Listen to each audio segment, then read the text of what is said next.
sou a Raquel Carneiro de Souza, sou fundadora da Ideal Social e estou aqui hoje para falar para vocês como criar uma área de desenvolvimento institucional. Afinal de contas, o que é desenvolvimento institucional? Então, a gente está falando agora numa visão que trabalha a sustentabilidade financeira das organizações do terceiro setor. A gente tem historicamente no terceiro setor, né, uma visão e o costume de atuar fazendo estratégias de captação de recursos, em geral, para projetos específicos, mas isso, a longo prazo, não garante a sustentabilidade financeira de uma organização. Mas fato é que as despesas de manutenção, as despesas institucionais, a mão de obra fixa da organização, que ela precisa ter, independente dos seus projetos para funcionar, ela, em geral, não está contemplada dentro dos projetos. Então, a gente precisa ter uma visão estratégica de desenvolvimento institucional. E é aí que eu trago a novidade de hoje. Eu vou trazer conteúdos práticos e eu vou trazer aqui a nossa metodologia que a gente trabalha aqui na Ideal Social, uma metodologia que eu fui desenvolvendo ao longo de 20 anos de carreira e que a gente trabalha aqui na Ideal Social, mostrando passo a passo sobre como desenvolver uma estratégia de desenvolvimento institucional para o terceiro setor que trabalhe a longo prazo a sua sustentabilidade financeira. Então, eu vou trazer um spoiler, um pedacinho dessa metodologia para começar a materializar, a trazer isso de uma maneira um pouco mais concreta para facilitar o entendimento. Então, primeira coisa, antes da gente entrar nos slides aqui da metodologia, é importante a gente ter em mente que uma visão de desenvolvimento institucional, quando a gente fala em captação de recursos, ele não começa da porta para fora. Era muito comum, e ainda é, gente, a gente perceber, enfim, a gente vê profissionais que querem expandir ou diversificar as fontes de recursos de uma organização. Principalmente, eu vejo isso muito quando se fala em empresas, inclusive, que acredita que fazer uma lista de empresas e sair ligando de uma por uma já é uma estratégia de captação de recursos. E aí que entra essa metodologia que eu estou trazendo para vocês hoje. Não é uma estratégia de captação de recursos, é apenas uma lista de potenciais patrocinadores. Podem ser empresas, podem ser editais, podem ser pessoas físicas, enfim, né, de pequenos valores ou de grandes valores, que a gente chama de major donor, mas isso não configura uma estratégia nem de captação de recursos, muito menos de desenvolvimento institucional. Ter uma lista de prospects, que é o que a gente costuma chamar, né, que são essas prospecções de captação de recursos. Então, é importante que seja uma estratégia pensada e construída. E aí é que entra uma das novidades, eu diria, um dos diferenciais da estratégia que a gente atua aqui na Ideal Social, quando a gente atende as organizações e desenvolve essa estratégia. O nosso olhar, ele começa da porta para dentro, com um robusto diagnóstico institucional, para a gente conseguir levantar, dentre todas as áreas de gestão da organização, quais aspectos podem diminuir o potencial de captação de recursos de uma instituição. Parece uma coisa simples, às vezes óbvia, mas ninguém faz. Só que é muito comum. A gente tem aspectos da forma de conduzir a organização, tem a ver, às vezes, com cultura, tem, às vezes, a ver com simplesmente processos que não foram desenhados ou implantados, ou até desconhecimento, mas fato é que existem diversos aspectos da gestão de uma organização que podem contribuir diretamente para a redução do potencial de captação de recursos. E aí não adianta ter a melhor estratégia de captação de recursos do mundo, porque ela não vai ser viável quando a gente olha a prática, já que do aspecto interno a organização tem muitos gaps ainda para superar. Então a gente precisa começar olhando os aspectos internos dessa organização social. Então, a gente está falando, primeiro, de realizar um diagnóstico institucional que colabore para fortalecer essa gestão em essa instituição. É o fortalecimento institucional, a gente costuma chamar de etapa 1. Ela tem que vir antes do olhar externo e da lista de patrocinadores ou de potenciais patrocinadores que venha a se desenhar na estratégia de captação de recursos. E é super importante que esse diagnóstico ele seja absolutamente estruturado enquanto estratégia. Não pode ser uma coisa aleatória. Eu já vi também muita organização sentar simplesmente na frente das pessoas que trabalham, então o captador senta, conversa com o gestor de cada área e depois pergunta o que está bom, o que está ruim e tenta dali tirar um relatório. Isso também não funciona, porque não tem uma metodologia estruturada por trás. Existem diversas metodologias para realizar diagnóstico institucional. Eu acho que, enfim, cada um tem a liberdade para escolher a metodologia que melhor se aplica para a sua organização. Mas aqui na Ideal Social, a gente trabalha com uma metodologia de diagnóstico que ela é inspirada no diagnóstico social participativo que se realiza no ambiente empresarial. É um formato de diagnóstico absolutamente estruturado, onde as empresas costumam lançar mão para conseguir identificar quais são seus pontos de melhoria e seus pontos fortes do ponto de vista social, para conseguir priorizar a temática. Quando a gente traz isso para esse olhar de diagnóstico institucional no terceiro setor, é um caráter diferente, a gente não pode dizer que é o mesmo caráter que esse diagnóstico era usado nas empresas. Então, nós fizemos algumas adaptações estratégicas na metodologia do diagnóstico social, mas ainda tendo uma ferramenta absolutamente desenhada por trás, que é para ajudar as organizações a entenderem quais são os seus pontos importantes que precisam de atenção, seja do ponto de vista de pontos positivos, que têm que ser ressaltados em qualquer processo de captação, ou pontos negativos. Esse diagnóstico serve só para os movimentos de captação de recursos? Não, ele dá um DNA incrível sobre a gestão da organização.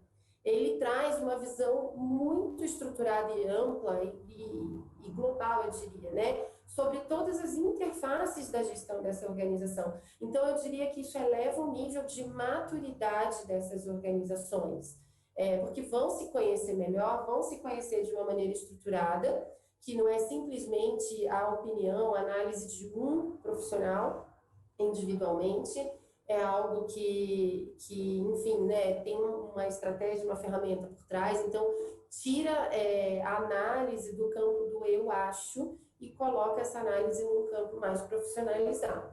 Aqui na Ideal Social, a gente trabalha com uma ferramenta que ela prevê 12 eixos num mapa mental, onde a gente traz todos os aspectos da organização, desde a sua fundação, seja uma organização nova, uma organização antiga, até hoje.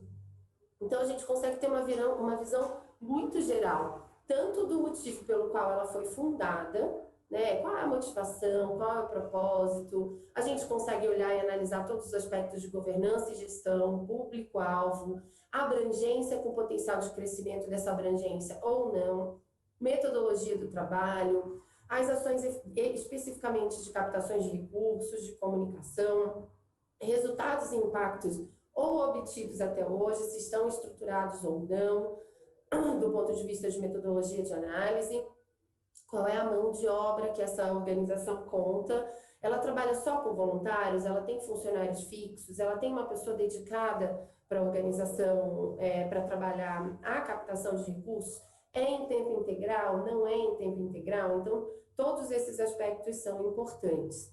Aprendizados, percepção externa, desafios para a sustentabilidade financeira. Então, a gente tem 12 eixos aí, e dentro de cada eixo desse, a gente tem um rol de questões que são utilizadas no momento do diagnóstico. Então, cada caixinha dessa, ela acaba se abrindo em diversas outras caixinhas de perguntas.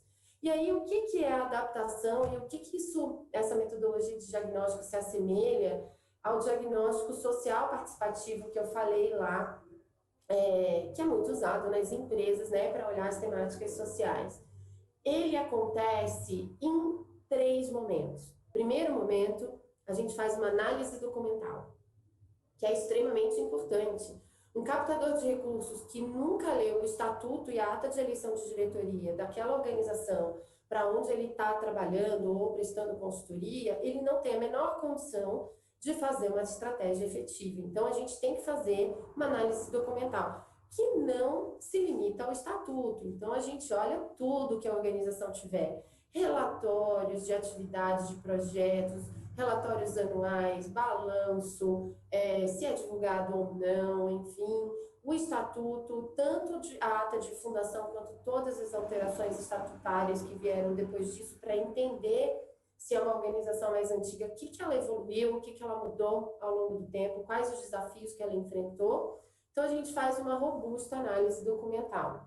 E depois, a gente identifica quem são pessoas-chave dessa organização, para que a gente possa fazer uma entrevista em profundidade absolutamente estruturada. E é aí que a gente tem todas as perguntas que eu falei, que recheiam essas 12 caixinhas que vocês conseguem analisar aqui. E aí, gente, a gente precisa identificar, não adianta só listar ou redigir um relatório, né? A gente precisa trazer esses dados para uma ferramenta que permitam a gente trabalhar com esses dados de uma maneira objetiva, porque se a gente ficar no campo da subjetividade, a gente não consegue traçar uma estratégia efetiva e não consegue promover um plano de ação que trabalhe na linha das melhorias necessárias. Então, quando a gente olha o diagnóstico institucional, como ele está analisando aspectos internos, eu vou olhar o que são as forças e as fraquezas, os fatores positivos e os fatores negativos, se a gente imaginar uma matriz SWOT. Então, eu não estou olhando aí do lado de fora. As oportunidades e ameaças dentro dessa análise SWOT, elas são consideradas aspectos externos. Por enquanto, no diagnóstico, eu estou olhando somente os aspectos internos. E aí, o importante é que a gente identifique aquela caixinha das fraquezas e que a gente trace um plano de ação para essas fraquezas. E aí eu vou dar alguns exemplos, gente. O que dentro das nossas 12 caixinhas do diagnóstico podem significar uma redução do potencial de captação da instituição, antes mesmo de se construir uma estratégia. Uma linha de governança, por exemplo, onde o conselho tenha muitos membros, 18, 20, 30. Eu conheço organizações que têm uma governança muito ampla. Qual é o problema que a gente entende que isso gera e que reduz o potencial de captação? Para a gente ter uma atualização dessa ata numa nova eleição de diretoria com tantas assinaturas e registros, isso acaba sendo demorado. E para organizações que têm esse perfil de governança, acaba que sempre durante um certo período naquele ano em que a ata está vencendo e está sendo renovada, você acaba ficando descoberto do ponto de vista de documentação. Então, a ata, até você conseguir, a organização conseguir a assinatura de todo mundo, ela fica vencida durante um período. E aí, isso impede a organização de fazer qualquer contrato de patrocínio ou participar de qualquer edital. Então, não adianta, de repente, a gente ter um esforço incrível para ter uma lista de editais robusta, participar, ter uma redação muito boa e assertiva nesses editais, se a primeira etapa que o avaliador olha é a documentação. E essa documentação não estando em dia ou estando vencida é fator de desclassificação. Então, não será olhado o projeto dessa organização, por mais que ele seja incrível. A gente considera isso uma fraqueza do ponto de vista do diagnóstico, com potencial de reduzir as chances de captação? Sim.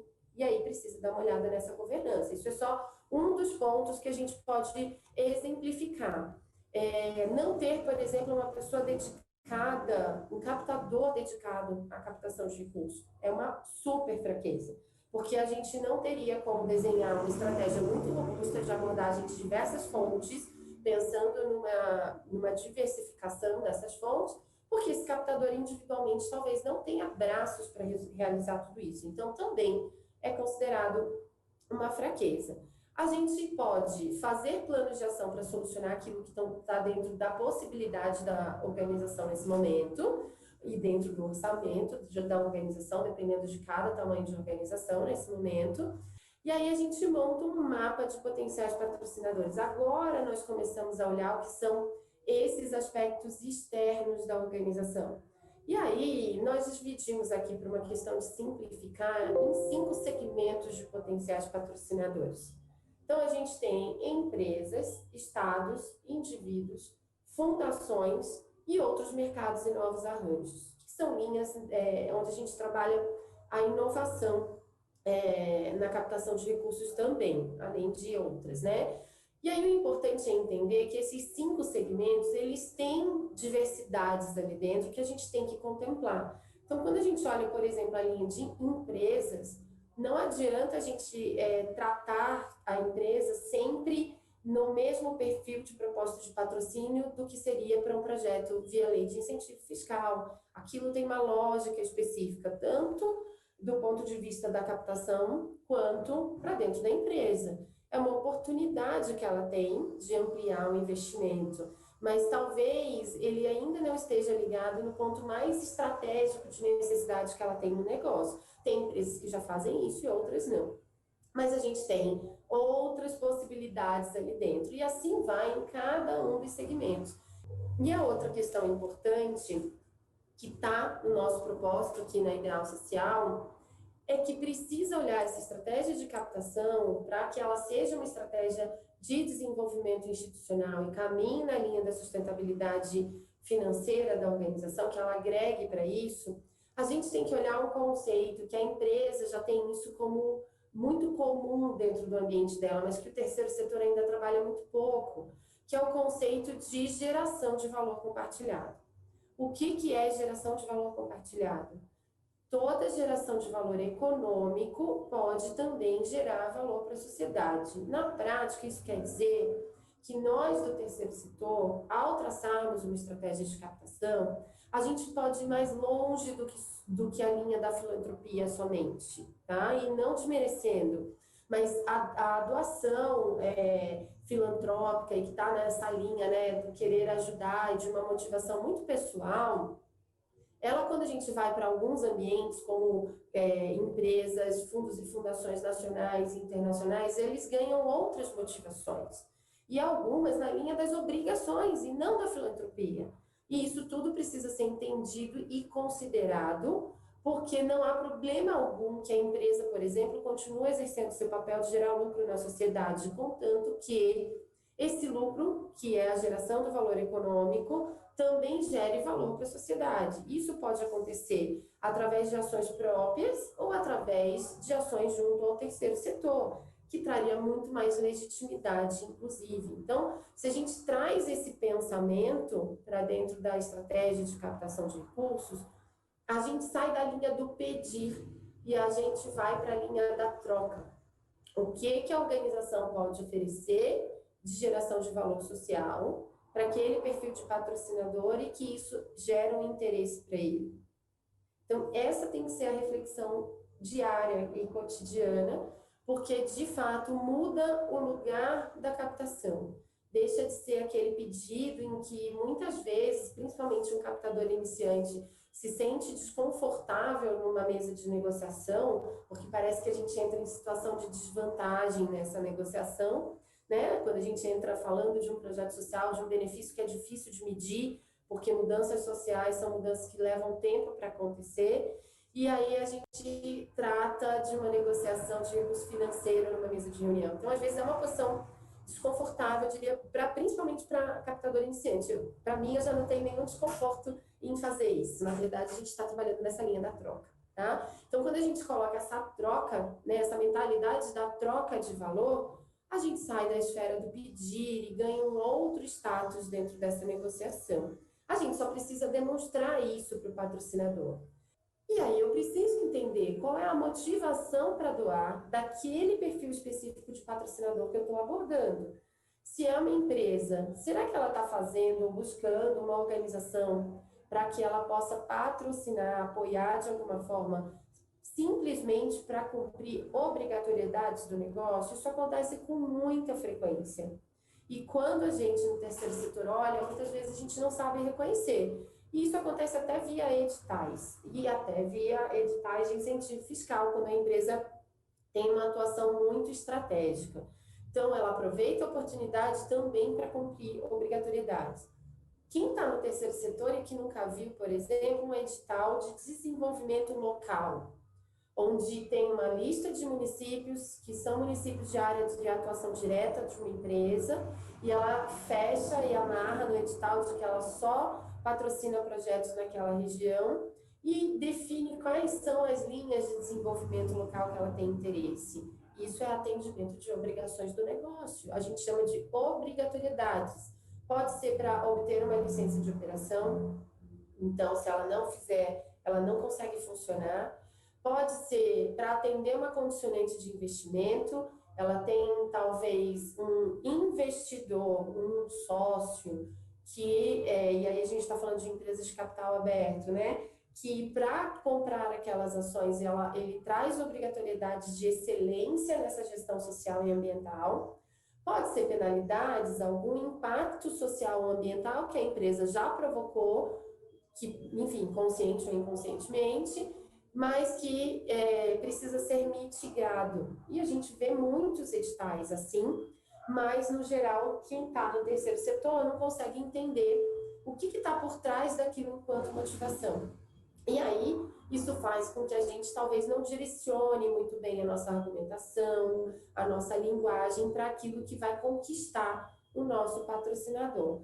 Então, eu queria deixar essas informações para todo mundo, eu queria propor reflexões nessa linha de superar a visão de captação por projetos ou de fazer uma simples lista de potenciais patrocinadores e começar uma abordagem sem esse olhar mais estratégico. É importante que a organização ela invista nesse diagnóstico interno, seja com profissionais próprios, seja lançando mão de uma assessoria externa, como é o caso aqui da gente na Ideal Social, que trabalha fazendo isso para as organizações, mas é importante que façam. Se a gente começar a olhar o planejamento estratégico para a captação de recursos só com os aspectos externos, a gente nunca vai ter uma visão geral da organização. E só vai perceber que não vai dar certo essa execução depois que a gente começar a executar de fato. Vai abordar um potencial patrocinador, vai ver que tem críticas ao material, à abordagem que você está levando, ou que não vai ser efetivo, ou que não vai ser aprovado na maioria dos editais, porque não fez esse estudo anterior do que são as forças e fraquezas da organização do ponto de vista de gestão e tentar traçar uma melhoria, e do que é a motivação do meu doador. Eu estou falando com pessoas, mesmo quando a gente está falando com CNPJs, a gente tem pessoas tomando decisões atrás dessas empresas. Então, é importante a gente entender quais são esses perfis motivacionais que estão ali e com quem a gente vai conversar. Então, eu diria que não é começar com uma lista de patrocinadores, é começar com um diagnóstico interno, entendendo o que a organização tem que precisa ser melhorado para que não signifique uma redução do potencial de captação. E entender qual é a geração de valor social que essa organização tem e que pode ser oferecida nessa relação de doação ou nessa relação de patrocínio, né? O que a gente está oferecendo para o nosso doador? A gente tem que ter muita clareza disso enquanto organização, e aí depois a gente deslancha para esse cenário externo para a gente olhar aquilo que de fato é um potencial, fontes para serem abordadas, onde a gente abre caminho para chegar nas pessoas ou nas empresas que a gente precisa, ou nas fundações, enfim. E aí é todo um olhar externo que eu comecei a mostrar aqui. Então, gente, desenvolvimento institucional, antes de tudo, é mudança de mentalidade, é mudança de uma cultura interna. A gente não faz simplesmente mudando uma ferramenta, a gente faz trabalhando isso na cabeça das pessoas. Então, fica aqui a dica da ferramenta, mas fica aqui também uma sugestão de que reflitam junto com o captador, junto com a gestão da organização, com a gestão dos projetos, para que consiga ter essa visão mais ampla sobre a organização, sobre os seus potenciais de geração de valor social e sobre os potenciais de captação de recursos institucionais, pensando na sustentabilidade financeira dessa organização social. Quem se interessar pode mandar mensagem, Estamos aqui prontos para responder. Quem quiser aprofundar esses conteúdos, temos os cursos da Ideal Social disponíveis. São 6 cursos hoje disponíveis na base, vocês conseguem encontrar no nosso site, que é o www.idealsocial.com.br. Então, eu deixo aqui esse início de uma visão mais estruturada da ferramenta que a gente trabalha para desenvolvimento institucional, e a gente fica aqui sempre à disposição para responder mensagens inbox no Instagram, e-mails que vocês queiram mandar. Tem conteúdo também no nosso site, tem vários artigos publicados lá sobre essa temática que podem ajudar aquelas organizações de qualquer tamanho. Não tem problema em relação ao tamanho, para todas é possível trabalhar dentro dessa visão. E aí a gente tem todos esses conteúdos aí também disponibilizados no site, enfim, nas nossas mídias sociais. Até a próxima, na semana que vem, onde a gente vai vir com uma temática relacionada à empresa, ESG e agenda corporativa, e fazendo sempre a conexão com o terceiro setor, porque esse aqui é o nosso grande desafio, promover a geração de valor compartilhado. Obrigada e até a próxima!